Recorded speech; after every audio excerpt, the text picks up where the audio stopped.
창세기는 여러분들에게는 어떤 책인지 모르겠지만 저에게는 개인적으로 굉장히 신나는 책입니다. 왜냐하면 제가 신앙적으로 굉장히 힘들었던, 이렇게 흔들렸던 시기가 있었어요. 제가 대학교 이제 갓 들어가서 교회에서 온실처럼 이렇게 좀 아주 그냥 연하게 부드럽게 자라다가 굉장히 사상적으로 자유롭고 학문의 세계가 굉장히 와일드했던 그런 학교에 가서 첫 해를 지내면서 신앙을 다 날려버렸다라고 얘기할 정도로 힘들었던 그런 시절이 있었습니다. 어떤 젊은이들은 술이나 마약이나 이런 방탕 이런 쪽으로 어려웠다는 이야기를 하는 경우도 있는데 저는 좀 그런 면에서는 좀 소심해서 그런지 이렇게 열심히 놀지도 못하고 그냥 특별히 이렇게 좀 지적인 갈등이었다 할까요? 그러니까 제가 믿었던 것에 대한 여러 가지 어려운 그런 불신의 문제를 가지고 1년 동안 싸우다 보니까 나중엔 그냥 손 들고 나는 더 이상 안 믿는다. 이제 이렇게까지 선언을 했던 적이 있습니다. 그런데 성경을 다시 읽기 시작할 계기가 되었어요. 누군가의 이 충고에 의해서. 그래서 창세기를 처음 열어서 읽는 순간에 태초에 하나님이 천지를 창조하시니라라고 하는 한마디가 굉장히 아주 신비하게 저에게 이제 다가왔고요. 여기서부터 하나님과 부딪히기 시작했는데, 이 부딪힘이 결국은 저를, 이렇게 새로운, 이 회심의 그러한 기회로 끌고 갔던 그런 놀라운 사건이었다고 생각합니다. 창세기 1장을, 처음으로 굉장히 심각하게 읽었을 때 저는 굉장히 바보스러운 질문을 많이 던졌습니다. 그러나 더 읽고 또 신학교에서 공부하면서 정리되고 하면서 이게 얼마나 위대한 문학이고 얼마나 위대한 신학적인 표현인지를 알게 됐고요.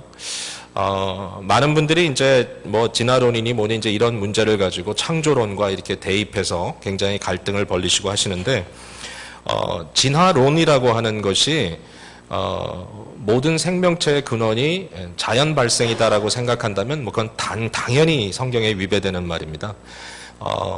과정에 있어서 어떠한 적응의 과정이 있었다라고 하는 것은 저는 충분히 받아들일 수 있다고 생각합니다. 개별적으로. 근데 중요한 것은 창세기가 우리에게 드러내주고 있는 것은 창조라고 하는 역사적인 사건이 있었다는 것을 인정하고요. 그리고 그 사건이 정확하게 어떻게 벌어졌는지에 대해서는 조금 관점이 다양합니다.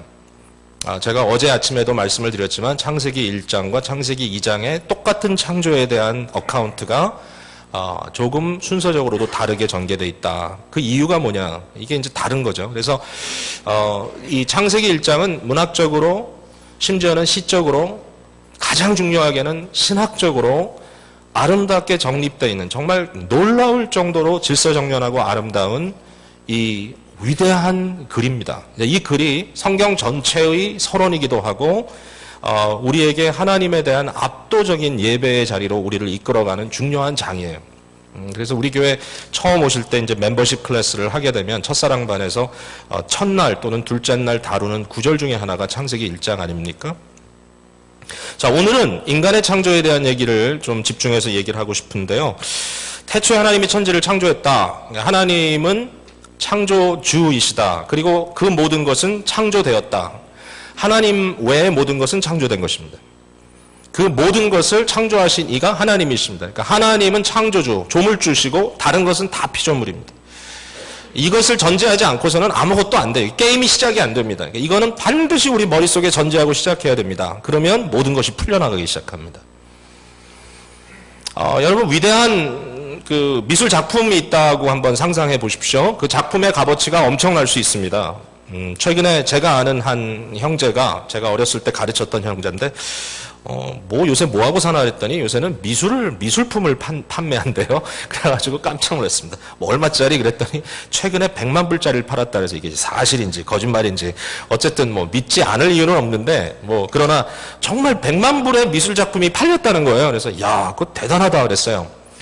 여러분 미술작품 하나가 100만 불에 팔릴 정도면 그게 얼마나 귀한 겁니까? 심지어는 그 자체에 어떤 생명력이 있을 정도로 매력이 있지 않습니까?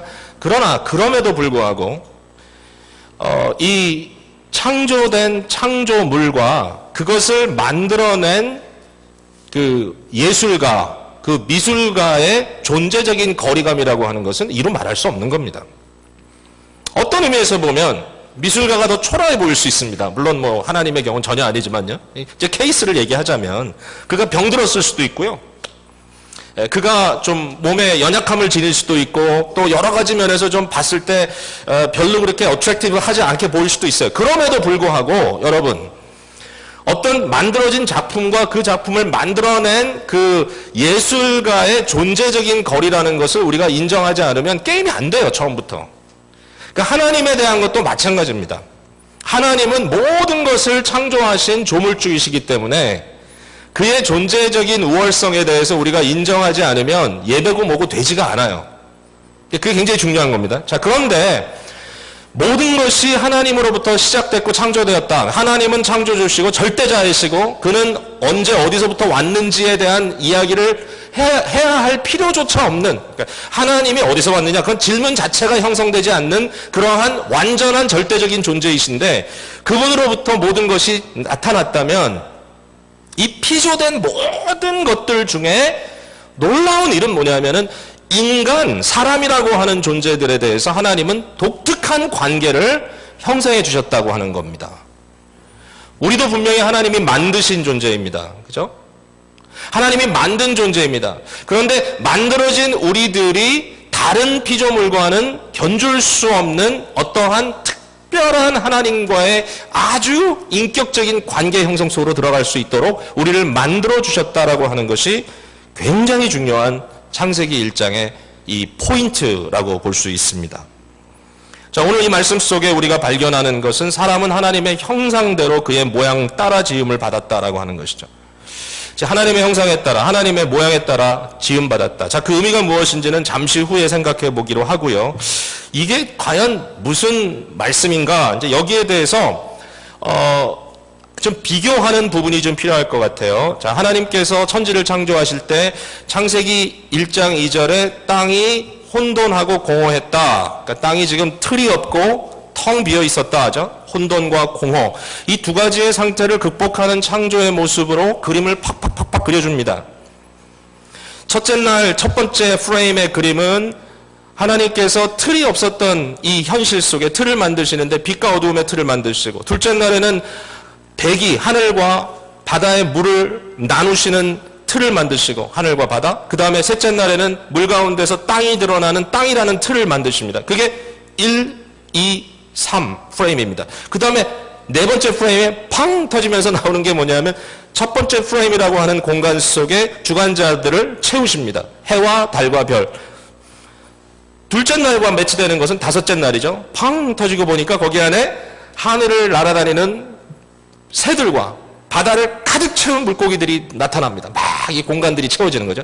그 다음에 세 번째 이 날과 매치되는 여섯 번째에 보니까 세 번째 날에 만들어진 이 땅이라고 하는 틀 속에 모든 짐승들과 모든 기는 것들이 거기에 펑 하고 나타납니다. 이것은 순서라기보다는 또 창조의 어떤 구체적인 그러한 서술이라기보다는 굉장히 신학적인 표현이죠. 그래서 이러한 것들이 팡팡팡 터지면서 우리는 창조가 과연 어떤 의미에서 이루어졌는지를 볼 수 있는데, 놀라운 것은 여섯째 날 그 마지막 부분에 드러나는 인간이라는 창조의 새로운 사건이 터져 나오는 것입니다. 자, 다섯째 날, 여섯째 날에 창조된 하늘의 모든 새들과 바다에 있는 모든 물고기들과 땅에 기는 모든 짐승들에 대해서는 뭐라고 얘기하고 있냐면은 그들은 그 종류대로 창조되었다. 이렇게 써 있습니다. 하나님께서 하늘의 모든 새들을 그 종류대로 according to their kinds, 그리고 바다에 있는 모든 물고기들을 그 종류대로 according to their kinds, 굉장히 시적이죠. 반복됩니다. 땅에 기는 모든 짐승들과 심지어는 곤충들까지도 according to their kinds, 그 종류대로 만들었다. 그런데 갑자기 according to their kinds, according to their kinds, 그 종류대로 하는 말이 갑자기 새로운 말로 확 바꿔집니다. 그게 뭐냐면 우리가 우리의 형상대로 우리의 모양대로 인간을 만들자라는 것이죠. 그러니까 창세기에 나와 있는 서술을 보면, 나와 있는 이 내용을 보면 인간에 대해서는 그 종류대로 만들었단 말을 안 해요. 인간은 하나님의 kind대로, 말하자면 하나님의 형상대로, 하나님의 이미지대로 만들었다라고 말하고 있습니다. 여러분, 인간은 모든 피조물 중에 가장 멋지게 만들어진 독특한 존재들입니다. 안 믿어지시나 봐요. 조금 지금 약간 좀 이렇게 샤크를 먹으신 그런 분위기인데, 여러분, 인간은 결국 하나님의 형상대로 지음받은 가장 중요한 포인트는 하나님과의 어떤 뗄래야 뗄 수 없는 연결성 속에 인격적인 교제가 나누어질 수 있는 존재로 만들었는데, 사람은 참 독특한 존재예요. 사람은 사람과 사람 사이의 교제가 가능해요. 그죠? 근데 뿐만 아니라 우리는 우리보다 좀 낮은 생명체하고도 교제가 가능해요. 심지어는 나무를 심어놓고도 대화를 나누질 않나, 인간이. 또 요새는 동물들, 이 집에서 키우는 이 펫들에 대한 애정이 남다르다 못해 거의 광적이다라고 얘기할 수 있는 그런 상황으로 좀 점점 치닫고 있는 것 같은데요. 집에서 네 발로 기는 아이들을 키우시는 분들 꽤 많으시죠, 이제. 그래서 이제는 이 집에 있는 이 가축들을 짐승이라고 안 부르죠. 요새는 내 딸, 내 아들, 뭐 이렇게 부르고 이름까지 지어주고 이제 이렇게 너무 이렇게 막 생명을 나누는 듯한 그런 교제로 들어가시는데, 짐승들이 가지고 있는 그들 속에 프로그램되어 있는 놀라운 그러한 기질들이 있습니다. 어떤 로얄티가 있고 거기에 나타나는 어떤 심지어는 애정 표현들이 있거든요. 이제 그거를 우리는 너무 즐기는 거죠. 이제 그러한 것이 있지만 그것보다 더 우월한 것은 하나님과의 교통이다라고 하는 것을 우리가 잊지 말아야 합니다. 제가 교회를 개척하면서부터 가졌던 기발한 아이디어가 아직까지 그걸 실행에 못 옮겼는데, 그 뭐냐면 집에서 키우는 동물들을 위한 주일학교를 시작하면 교회가 대박이 날 거다라고 생각했어요, 제가. 시간이 갈수록 점점 더 지금 그런 방향으로 치닫고 있는 것 같아요, 세상이. 모르겠어요. 근데 그러나 중요한 것은 동물들이 가질 수 없는 그러한 것이 있습니다. 여러분, 동물들이 아무리 뛰어난 동물들이라 할지라도 이렇게 모여서 같이 성경 읽고 예배하는 거 봤습니까? 여러분, 동물들이 막 무릎 꿇고 막 1시간, 2시간씩 기도하는 거 봤습니까? 예, 단군 신화에는 곰이 나오긴 하지만, 그러나 그건 좀 약간 실제성에 대해서 우리가 의심할 수밖에 없고. 자, 우리처럼 이렇게 와서 지금 시간을 정하고 막 오늘은 하늘에서부터 얼음이 떨어지는 날인데도 불구하고 오늘 새벽 일찍 나오신 분들 같은 경우는, 저도 집에서 나오면서 차가 몇 번 뒤틀뒤틀 미끄러지면서 이거 갈 수 있나? 심지어는 뭐 저 멀리서 오신 분들은 73번 익스프레스웨이에 사고가 났는 대로 생명을 걸고 오신 분들도 계시더라고요. 도대체 왜 우리가 이렇게 모여서 이런 짓을 하느냐? 쉽게 얘기하면. 근데 이것은 뭐냐면 인간이라고 하는 도저히 다른 피조물이 따라갈 수 없는 독특성이 있다는 겁니다.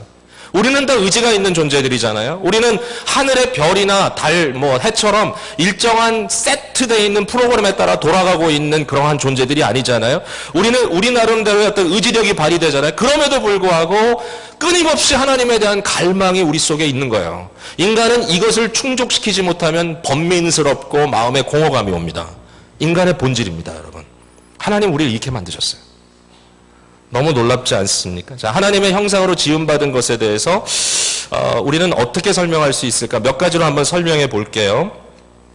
하나님의 형상, 이 image of God이라고 하는 것을 신학적으로 심지어는 철학적으로 이해할 수 있겠지만, 저는 그냥 본문에 나와 있는 내용들을 중심으로 몇 가지만 생각해 보려고 합니다. 첫 번째는 하나님은 우리를 어떤 존재로 그의 형상대로 지으셨냐면, 하나님께서 다스리는 자이신 것처럼 우리를 다스리도록 만들었습니다. 도미니언입니다. 도미니언. 자, 26절에 보면 자연스럽게 표현되어 있습니다. 하나님이 이르시되 우리의 형상을 따라 우리의 모양대로 우리가 사람을 만들고 그들로 바다의 물고기와 하늘의 새와 가축과 온 땅과 땅에 기는 모든 것을 다스리게 하자 하셨다. 다스리게 하자. 여러분, 결국 인간은 다스리는 자로 만들어졌어요. 28절에는 심지어는 이 세상을 충만하게 채우고 세상을 정복하고 세상을 다스리라. 이 다스림의 개념을 좀 더 확대해서 얘기해 주고 계십니다. 자, 그런데 여러분 잊지 말아야 될 게 있습니다. 여러분, 누가 모든 창조 세상의 왕이십니까? 누가 왕이죠? 네, 좀 크게 얘기하셔도 되는데 누가 왕이죠? 예, 답이 너무 분명하기 때문에 이때 다른 얘기를 하면 좀 곤란하죠. 다 하나님, 세자만 얘기하면 됩니다. 자, 하나님이 우리의 왕이신데 하나님이 다스리시는 분이라면 그러면 우리가 어떻게 다스리는 자가 되겠느냐, 이제 이 질문입니다. 제가 신학교 처음 들어와서 배운 어려운 영어 단어가 있는데요. 제가 그때 그걸 듣고 이제 잊어버리지가 않아요. 인간은 어떻게 창조됐느냐? 인간은 vicegerent라고 창조됐다. gerent가 말이 뭐야? 그랬더니 그게 왕이란 뜻이랍니다. 근데 인간은 gerent가 아니라 vicegerent입니다. 여러분 학교 가면 principal이 있고 vice principal 있잖아요. 그러니까 교장이 있으면 그 밑에 있는 사람을 vice principal이라고 부릅니다. 교감입니다. 그러니까 어떻게 보면 거기에 이 층이 있는 거죠. 그러니까 하나님의 다스림이 있고 그 하나님의 다스림을 받아서 execute하는 실천자들이 있는데 그들을 인간이라고 하나님께서 만드셨다라고 하는 것이죠. 하나님은 어떤 분입니까? 하나님은 선하시고 진실하시고 하나님은 신실하신 분이십니다. 그 하나님의 선하고 신실한 다스림을 우리는 중개하는 중간자로서의 역할을 세상에서 받았다라고 하는 것입니다. 우리는 지배인입니다. 매니저입니다. 이 매니저인데 어떤 매니저냐 하면은 선한 매니저입니다. 왜? 주인이 선하시기 때문에. 하나님께서 만드신 집을 우리 보러 관리하라고 하십니다. 하나님의 매니저 또는 하나님의 대사들이라는 말도 나갈 수 있습니다. 이처럼 하나님의 모습입니다. 중요한 것은 세상을 향하여 하나님의 하나님 되심을 드러내는 자가 되어야 된다는 것이고요. 더군다나 새로운 피조물로 다시 창조된 구원받은 교회가 타락의 허물을 벗고 벗어나가는 과정 속에 일어날 수 있는 최고의 특권은 뭐냐면은 우리의 주인 되신 하나님을 세상을 향하여 비춰내는 자가 된다는 것입니다. 그렇게 우리 만드셨습니다. 하나님을 비치는 자로. 여러분 살아가면서 제일 속상한 일이 뭐예요, 여러분? 제일 속상한 일? 한번 생각해 보세요. 저는 사람을 많이 대하고 또 이 커뮤니케이션을 많이 해야 되는 사람이잖아요. 근데 제가 살다가 겪다 보니까 제일 속상한 게 뭐냐면은 제가 했다는 얘기를 어떤 사람이 중간에서 다른 사람에게 옮겼는데 그 옮긴 말이 제 생각과는 전혀 다른 말로 옮겨졌을 때 제일 속이 상하더라고요. 그게 내가 한 말이 아닌데 내 뜻은 그게 아니었는데 근데 그 말이 옮겨지면서 영 딴 뜻으로 전달이 됐어요. 자, 근데 그 말을 들은 사람이 저에 대해서 좀 뭔가 오해가 있어서 곧바로 와서 문제를 해결하면 문제가 그래도 그 정도에서 해결될 수 있는데 만약에 6개월, 1년씩 그것을 품고 저에 대해서 굉장히 오해를 하면서 저 사람이 나에 대해서 이런 생각 가졌다며 이러면서 꽁 하고 있으면 얼마나 그 세월이 억울합니까? 나도 몰랐으니까. 여러분 그런 일을 굉장히 많이 당하시죠 우리가. 그러면서 마음 아프고 마음 상하는 경우가 참 많잖아요. 근데 하나님이 마음 상하는 경우가 거의 동일한 것 같아요. 하나님이 이렇대 하나님이 저렇대 라고 얘기를 하는데 그게 하나님과 너무 다르다면 얼마나 답답합니까? 타락한 인간의 모습이 뭐냐면요 로마서 1장에 보면 하나님을 알아요. 그러나 그 하나님을 영화롭게 하지도 아니하고 도리어 하나님의 영광을 바꿔서 세상을 향하여 버러지의 형상과 짐승의 형상을 가지고 이게 하나님이래, 하나님은 이런 거래 라고 비하시키는 행동들과 종교 행위들을 하고 있다라고 하는 것입니다. 여러분 하나님이 아닌데 그 앞에서 빌고 있습니다. 왜? 그게 하나님이라는 거예요. 성경에 제일 하나님이 속상한 장면이 아마 거기가 아닐까 생각해요. 이스라엘 백성들이 출애굽한 이후에 광야를 지나가는 그 첫 머릿말에 여러분 어떤 일이 벌어졌죠? 시내산 밑에서 이스라엘 백성들이 우상을 만듭니다. 여러분 송아지를 만들어 놓고 금송아지를 금으로 입혀놓고 그것을 하나님이라 그러는데 문제는 뭐냐면 자 이것은 이 광야의 우상이다 이렇게 얘기했으면 또 하나님이 좀 그런 대로 좀 덜 속상했을 것 같아요. 근데 그 사람들이 뭐라고 얘기하냐면 이는 너희를 애굽에서 인도해낸 여호와니라 라고 얘기했단 말이죠. 아니 금송아지를 만들어 놓고 그게 여호와래요. 금송아지를 만들어 놓고 그가 우리를 애굽에서 구원해낸 자라는 거예요. 여러분 그게 제일 하나님 마음속에 속상한 마음이 아니겠어요? 하나님이 인간을 창조하실 때 우리를 이와 같이 하나님을 대변하는 자들로 만드셨는데 우리가 대변하는 하나님의 모습이 그렇지 않다면 안타까운 일이겠죠. 자, 이게 하나님의 형상의 중요한 포인트 중에 하나입니다. 교회가 하나님께서 지으신 아름다운 피조물입니다. 어떻게 지었냐? 예수 그리스도의 생명값으로 교회를 지었습니다. 근데 교회가 예수 그리스도를 세상에 올바로 드러내지 못하고 예수 그리스도가 이렇대라고 잘못 드러냈을 때 나타나는 수많은 부조리들을 여러분들이 생각해 보십시오. 얼마나 안타까운 일이에요. 그러나 하나님은 여전히 교회를 사용하시고 저와 여러분을 하나님의 형상으로 사용하고 계시다는 사실을 잊지 말아야 할 것입니다. 여러분 주의 것입니다. 자, 또 하나 하나님의 형상은 어떤 모습이 있냐면요. 하나님의 형상을 보니까 인간에게 둘이 합쳐서 하나가 되는 그런 형상이 있습니다. 즉 인간을 공동체의 건축가로 인간을 만들어 주셨습니다. 물론 궁극적으로 건축가 설계사는 하나님이십니다. 그러나 이 커뮤니티 빌더로 인간을 지으셨어요. 하나님 자신이 그러시기 때문에. 하나님이 인간을 만드실 때에 어떻게 만드셨냐 하면은 27절에 하나님이 자기 형상 곧 하나님의 형상대로 사람을 창조하시되 남자와 여자를 창조하시고, 이 말이요 굉장히 시적으로 쓰여진 말이에요. God created man in his own image, male and female he created them. 영어 성경에는 다른 것은 이렇게 그냥 서술처럼 기록하다가 이 부분은 시처럼 쭉 안으로 이렇게 집어넣어서 이렇게 예쁘게 기록하고 있습니다. 하나님이 인간을 분명히 인간 어떤 유니티, 동질성을 갖고 만드셨지만 아울러 거기에는 다양성이라고 하는 남자와 여자를 만들었다. 인간은 이 둘이 하나가 되는 그러한 모습이다. 이게 창세기 2장에 넘어가면서 가정을 형성하시는 하나님의 그 모습으로 나타나게 됩니다. 이런 사회성의 이슈, 공동체 빌더로서의 인간의 모습은 하나님의 삼위일체적인 존재를 비춰내는 것이다라고 말할 수 있습니다. 하나님은 분명히 한 분이신데 그 하나님은 삼위의 하나님이십니다.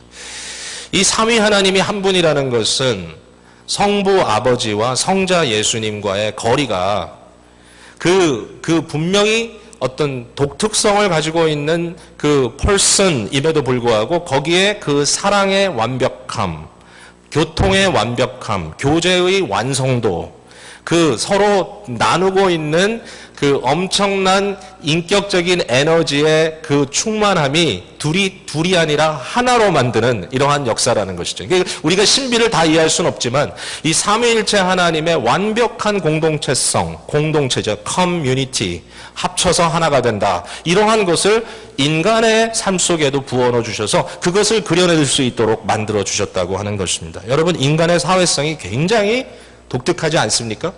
No man is an island. 어느 누구도 섬은 아니다. 외딴 섬은 아니다 그랬습니다.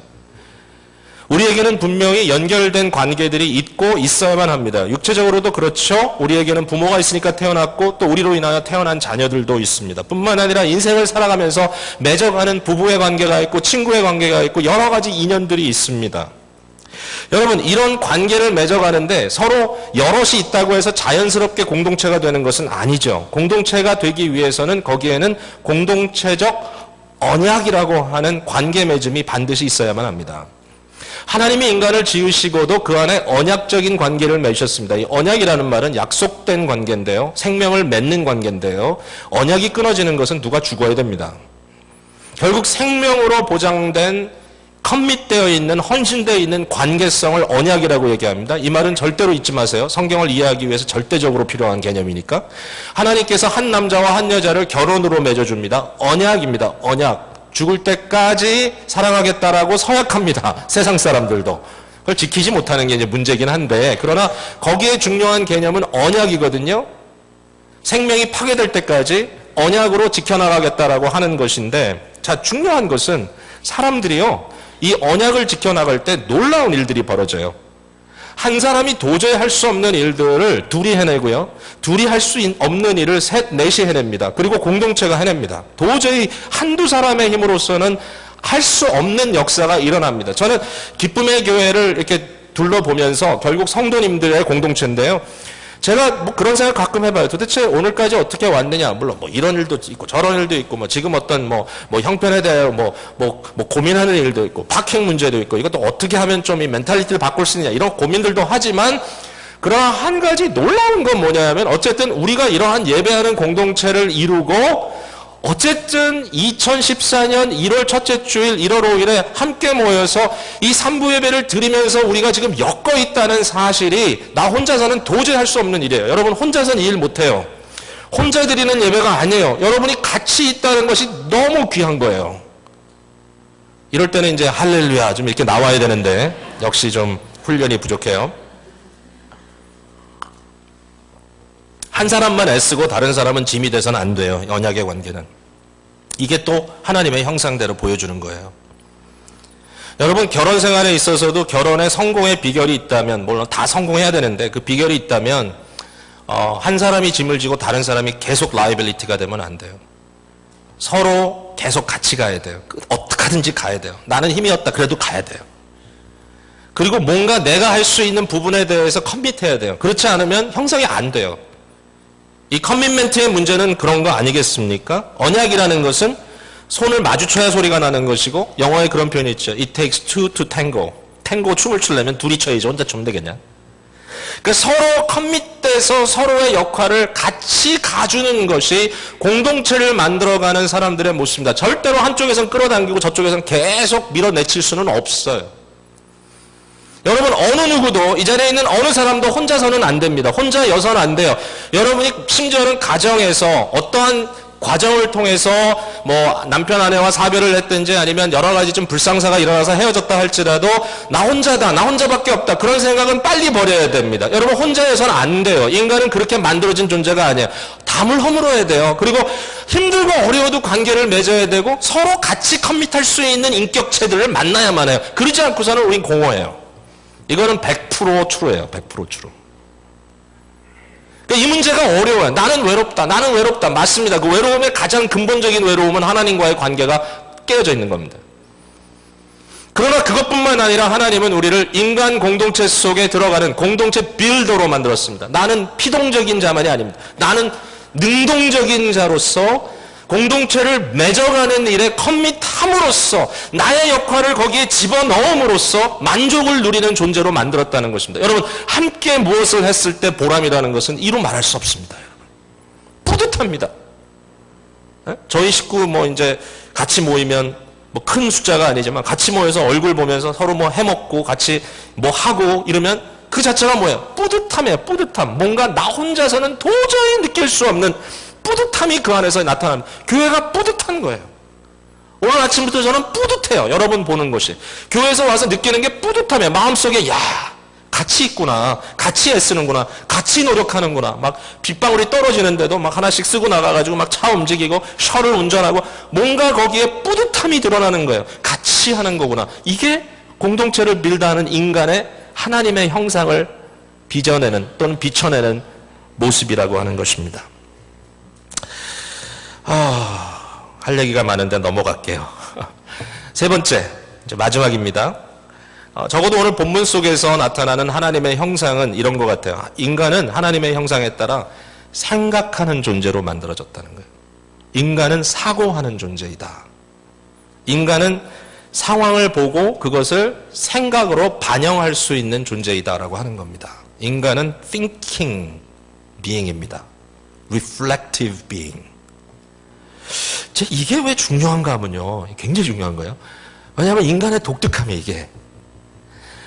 하나님의 창조의 모습을 보고 하나님은 반영하시고 사고하셨습니다. 그죠? 하나님은 뭐 위대하신 분이신데 그냥 하나님을 대단한 능력자다 이렇게만 생각해서는 안 돼요. 하나님은 능력을 행사하시고 그가 하신 일들에 대하여 기뻐하시고 사고하시고 반응하십니다. 하나님이 모든 피조물을 만드실 때 처음부터 뭐라고 얘기하시냐면 하나님 보시기에 좋았더라. 근데 인간을 만든 후에는 하나님 보시기에 심히 좋았더라. 왜냐하면 인간은 하나님과 함께 하나님의 생각을 받아서 생각하는 존재이기 때문입니다. Thinking after God's thought. 인간의 인간다움은 하나님의 생각을 받아서 프로세싱 하는 겁니다. 반영하는 겁니다. 인간은 생각하는 존재입니다. 여러분 인간은 기계처럼 계속해서 쉼없이 일만 할 수 있는 존재가 아니에요. 인간은 짐승들처럼 본능의 프로그램에 의해서 욕구만 채워가는 인간이 아니에요. 여러분 먹고 살기 힘들죠? 그래서 맨날 스스로 생각해 볼 때 야 나는 일만 하다 죽을 거냐 이런 생각 들지 않아요? 여러분? 나는 일만 하다 죽는다. 그러면 어떤 느낌이 들어요? 억울하잖아요. 그럼 일만 하다 죽지 않으시려면 뭐 하실 거예요? 좀 놀아야지 이런 생각이 들기도 하는데 이 억울한 마음이 드는 이유가 뭐냐면은 의미를 찾지 못하기 때문에 그래요. 의미를. 여러분 일도 물론 의미입니다. 인간의 노동과 이 노동으로 나타나는 생산성도 인간의 창조된 목적 중에 하나거든요. 인간은 economic being, 경제적 어떤 그 존재로 태어난 게 분명합니다. 그렇지만 일만 하도록 만들지 않았어요. 인간은 기계처럼 착착착착 돌아가게 만들질 않았어요. 우리는 그렇게 되면 오류가 없을 텐데 오류가 있어요. 인간은. 왜? 자꾸 딴 생각하니까. 그렇죠? 기계처럼 찍어내면 되는데 그게 안 돼요. 인간은 어셈블리 라인에서 몸만 박을 수가 없어요. 왜? 그럼 오류가 나요. 왜? 자꾸 딴 생각해. 요렇게 하면 좀 더 날 텐데. 뭐 이런 생각해요. 쓸데없는 그런 생각하자고. 근데 그거는 잘못된 말이에요. 옛날에 그래서 차 공장 중에 볼보인지 사업인지 잘 모르겠지만 어떤 북유럽에 있는 그런 그 차 만드는 공장에서 개념을 확 바꿨다 그러잖아요. 어셈블리 라인에서 어떻게 했죠? 차 한 대를 한 팀이 만들어 봐라. 이랬더니 더 좋은 차를 만들더라. 왜? 인간은 끊임없이 생각하니까. 어떤 분들이 이렇게 얘기합니다. 아니 하나님이 인간을 창조하실 때 범죄하지 않도록 하나님이 말만 하면 그대로 듣도록 만들었으면 좋지 않느냐? 그러면 우리가 아무 고생하지 않나? 맞습니다, 여러분. 생각하면 고생합니다.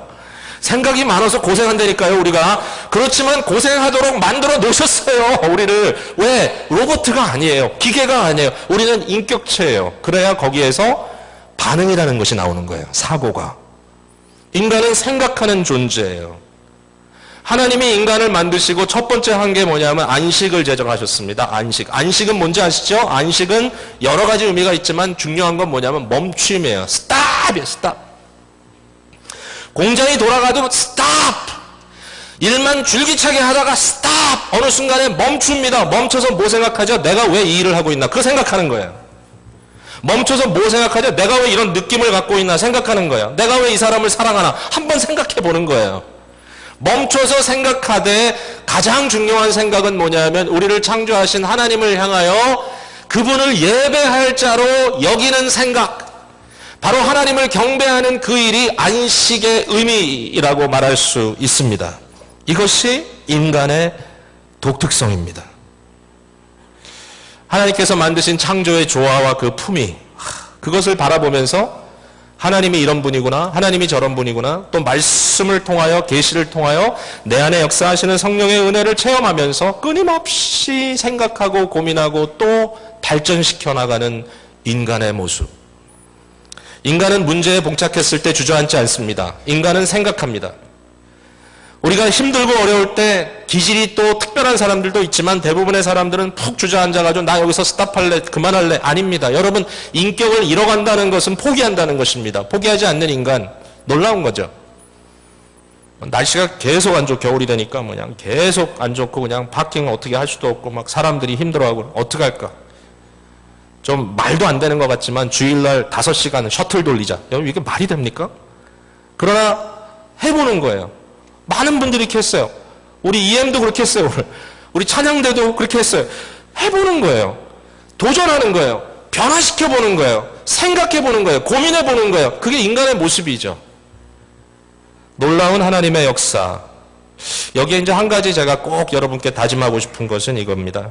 여러분, 우리는 막 살도록 만들어 놓은 존재가 아닙니다.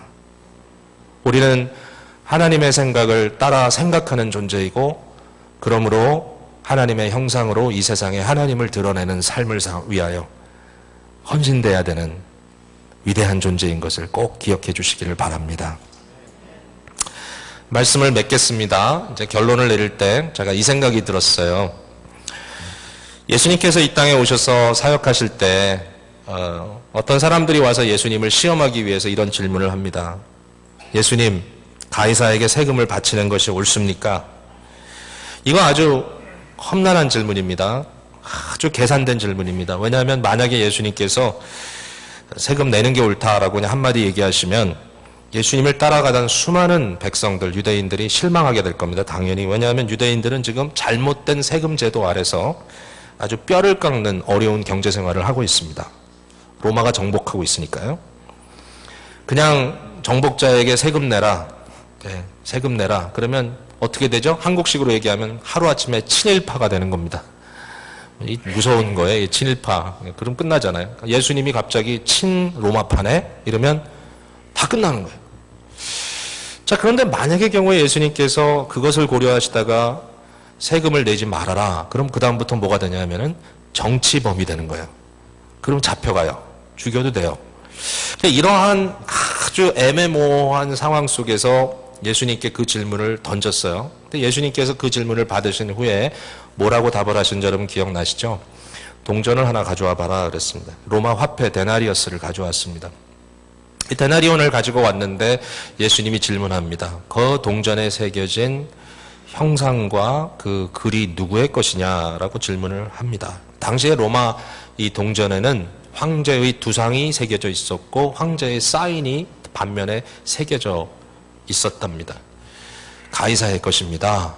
그랬더니 예수님께서 명언 하나 남기셨어요. 뭐라 그랬죠?